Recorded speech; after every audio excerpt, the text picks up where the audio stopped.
Welcome to Shivasai academy. ఈరోజు మనం చెప్పుకున్నటువంటి పాఠ్యాంశానికి ముందు ఒక చిన్న రిక్వెస్ట్ అండి.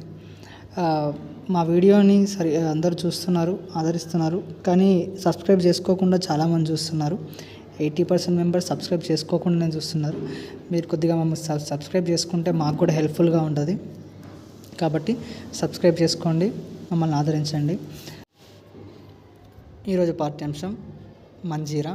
రాసినటువంటిది డాక్టర్ వేముగంటి నరసింహాచార్యులు.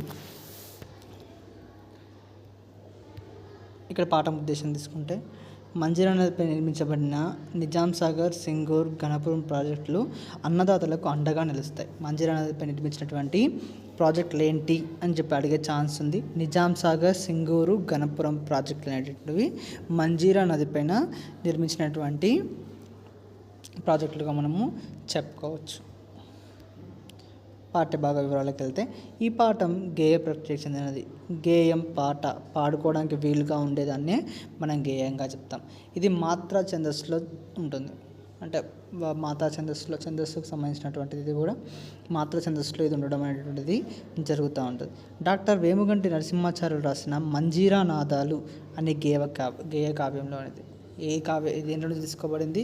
డాక్టర్ వేముగంటి నరసింహాచార్యులు రాసిన మంజీరా నాదాలు అనేటటువంటి గేయ కావ్యంలో నుంచి ఈ పాఠ్యాంశం అనేటటువంటిది తీసుకోబడింది అన్నమాట.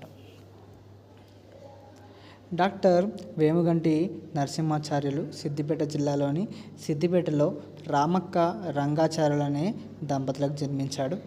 అదేవిధంగా సాహితీ వికాస మండలి సంస్థలను, మెదక్ జిల్లా రచయితల సంఘంను స్థాపించి సాహిత్య వికాసానికి కృషి చేశాడు.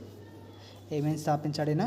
సాహిత్య వికాస మండలి సంస్థను, అదేవిధంగా మెదక్ జిల్లా రచయితల సంఘంను ఈయన స్థాపించాడు, అంటే ఎస్టాబ్లిష్ చేశాడు అనమాట. ఆ సాహిత్య వికాసానికి ఎంతో కృషి చేయడం అనేటువంటిది జరిగింది. తిక్కన్న రామదాసు అనే పద్యకావ్యాలను, ఈయన యొక్క పద్యకావ్యాలు ఏంటి? తిక్కన్న రామదాసు అనేటటువంటి ఈయన యొక్క పద్యకావ్యాలు. మంజీరా నాదాలు అనేటువంటిది గేయ కావ్యం. వివేక విజయం అనేటటువంటిది కావ్యఖండిక. దీంతోపాటు 40 పుస్తకాలు కూడా ఈయన రాయడం అనేటటువంటిది జరిగింది. ఈయన యొక్క ఖండకావ్యం ఏంటి అని అడుగుతాడు, లేదా కావ్యఖండిక ఏంటి అని అడుగుతాడు. వివేక విజయం అని చెప్పగలగాలి. ఈయన యొక్క గేయ కావ్యం ఏంటి అని అడుగుతాడు. మంజీరా నాదాలు అనేటువంటిది ఈయన యొక్క గేయ కావ్యం. ఈయన యొక్క పద్య కావ్యాలు ఏంటి అని అడుగుతాడు. దాంట్లో తిక్కన్న, మంజీరా నాదాలు, వివేక విజయం ఇటువంటి ఇస్తాడు. కాకపోతే మనకి ఇక్కడ పద్య కావ్యం మాత్రం ఏంటి? తిక్కన్న అనేటటువంటిది ఈయన యొక్క పద్య కావ్యంగా మనము చెప్పుకోవచ్చు. కాబట్టి దాన్ని మాత్రమే మనము సెలెక్ట్ చేసుకోవాల్సి ఉంటుంది. ఈయన యొక్క బిరుదులు చూడండి. కవి కోకిల, కావ్య కళ అనేది విద్వత్ కవి ఈయన యొక్క బిరుదులు. తెలుగు విశ్వవిద్యాలయం వేముగంటిని గౌరవ డాక్టరేట్తో సత్కరించింది. ఏ విశ్వవిద్యాలయం వేముగంటి గారిని గౌరవ డాక్టరేట్కు సత్కరించింది అంటే తెలుగు విశ్వవిద్యాలయంగా మనం చెప్పుకోవచ్చు. వేముగంటి రచనలన్నీ చక్కని దారాలతో, సరళమైన తెలుగు పదాలతో శోభిల్తాయి. వీటిలోని తెలంగాణ భాష ఇంపు, సొంపు పాఠకులను పరవశింపజేస్తాయని కూడా మనం ఇక్కడ చెప్పుకోవచ్చు. 36/1930 నుంచి 29/10/2005 వరకు ఈయన యొక్క కాలం. పాఠ్యాంశంలోకి వెళ్తే, మన రాష్ట్రంలో ప్రవహించే ముఖ్యమైన నదుల్లో మంజీరా నది కూడా ఒకటి. ముఖ్యమైన జీవనదులు మన రాష్ట్రంలో ప్రవహించే ముఖ్యమైనటువంటి జీవనది అంటే ఎల్లప్పుడూ ప్రవహించేటటువంటిది జీవనదిగా మనము చెప్పుకుంటాం. దాంట్లో ముఖ్యమైనటువంటిది మంజీరా నదిగా మనము చెప్తాం. ఇక్కడ గేయంలోకి వెళ్తే, నీ కంకణ కొనము అంటే శబ్దం, కంకణం అంటే చేతులకు వేసుకున్నటువంటి గాజులు అవుతున్నాయో వాటిని కంకణంగా చెప్తూ ఉంటాం. నినదించినంతనే, దాని శబ్దం చేసినంతనే. కర్షకుని నాగేలు, కర్షకుడు అంటే రైతు యొక్క నాగలి ప్రకృతి వికృతులలో వస్తుందండి. కదలి ముందుకు సాగు అంటే మంజీరా నది ప్రవహించినంతనే ఆ యొక్క నాగేలు అనేటువంటిది తీయగలుగుతాడు రైతు అని చెప్తా ఉన్నాడు. నీ చేతి చలువ చిందిలి పాటు గనినంత, పైరు పచ్చలు కనుల పండుగగా వెలిసిల్లు. నీ చేతి యొక్క మంచితనం ఏదైతే ఉంటుందో దానివల్ల పైర్లు చేన్లన్నీ కూడా పచ్చగా కళ్ళ పండుగగా ఉంటాయి. ఎంత చల్లని దానవే నీవు మంజీరా, ఎంత తీయని దానవే నువ్వు ఎంత చల్లని దానవు, ఎంత తీయని దానవు, నీ వల్ల రైతులు పండుగ చేసుకుంటా ఉన్నారు, రైతుల యొక్క పంటలు పండుతూ ఉన్నాయని చెప్పి చెప్తా ఉన్నాడు.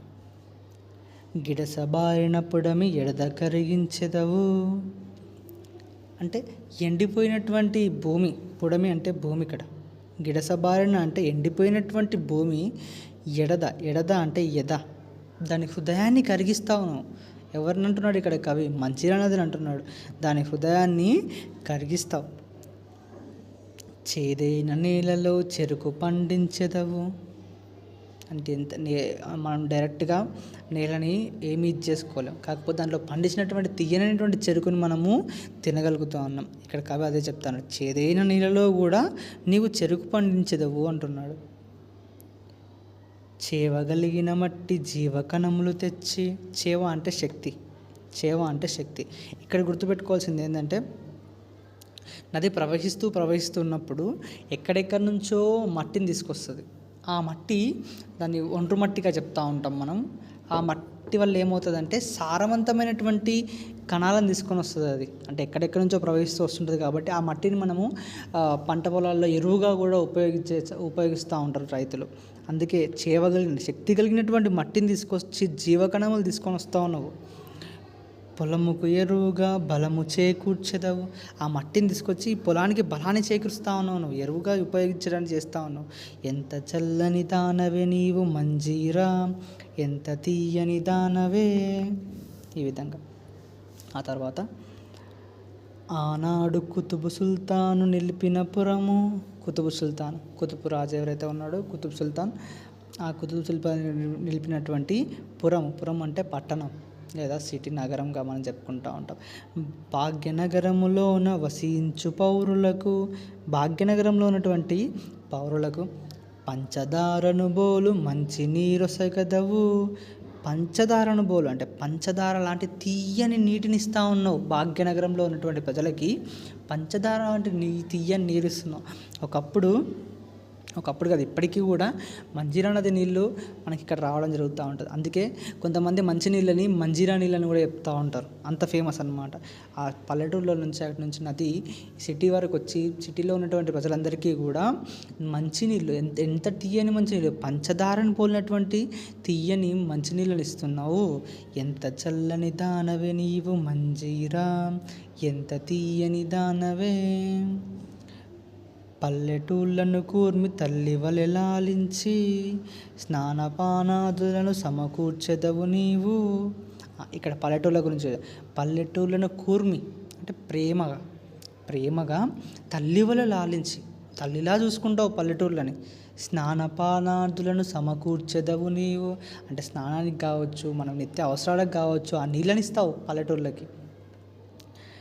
పట్టణములను తోబుట్టువలె ప్రేమించి, ధాన్య రాసులను నంపి తరచు పోషించెదవు. పట్టణాలను ఇట్లా తోబుట్టువలె, మన తోడబుట్టినటువంటి వాళ్ళు, మన అన్న కావచ్చు, తమ్ముడు కావచ్చు, చెల్లి కావచ్చు, అక్క కావచ్చు, అట్లా తోడబుట్టిన వాళ్ళలా చూసుకుంటూ ఉంటావు పట్టణాలని. ధాన్య రాసులు అంటే కుప్పలు అని అర్థం అనమాట. రాసులు ప్రకృతి వికృతులలో వస్తూ ఉంటుందండి.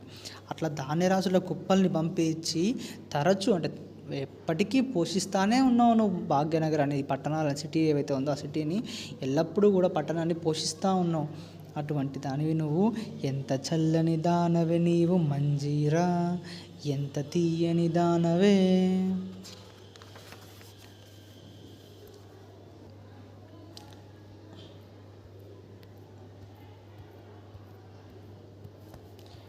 ఈ పాఠ్యాంశాన్ని రాసినటువంటి కవి వేముగంటి నరసింహాచార్యులు, అది గుర్తుపెట్టుకోండి.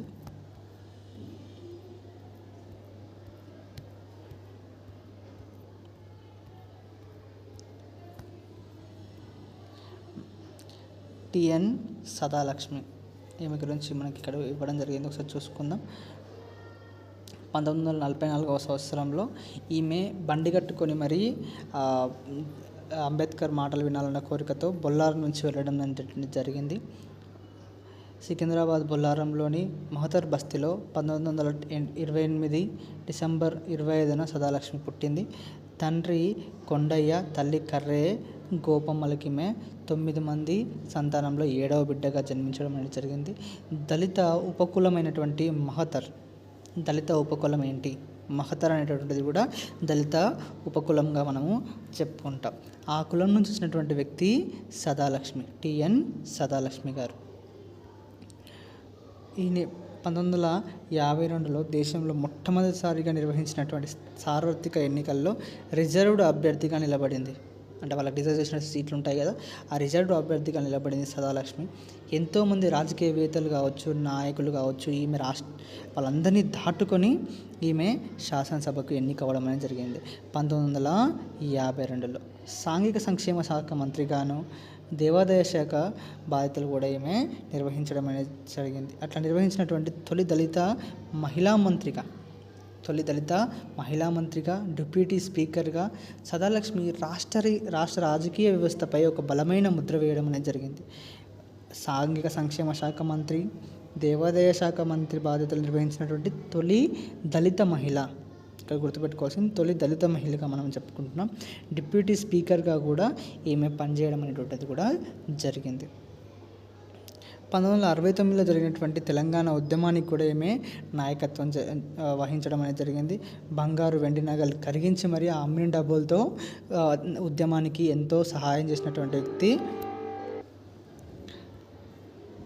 హైదరాబాద్ బుక్ ట్రస్ట్ ప్రచురించిన నేనే బలాన్ని, టిఎన్ సదాలక్ష్మి బతుకు కథలో నుంచి ఈ అంశాన్ని అనేటువంటి తీసుకోవడం అనేటువంటి జరిగింది. హైదరాబాద్ బుక్ ట్రస్ట్ ప్రచురించినటువంటి నేనే బలాన్ని, టిఎన్ సదాలక్ష్మి బతుకు కథలో నుంచి ఈ అంశం అనేది తీసుకోవడం జరిగింది.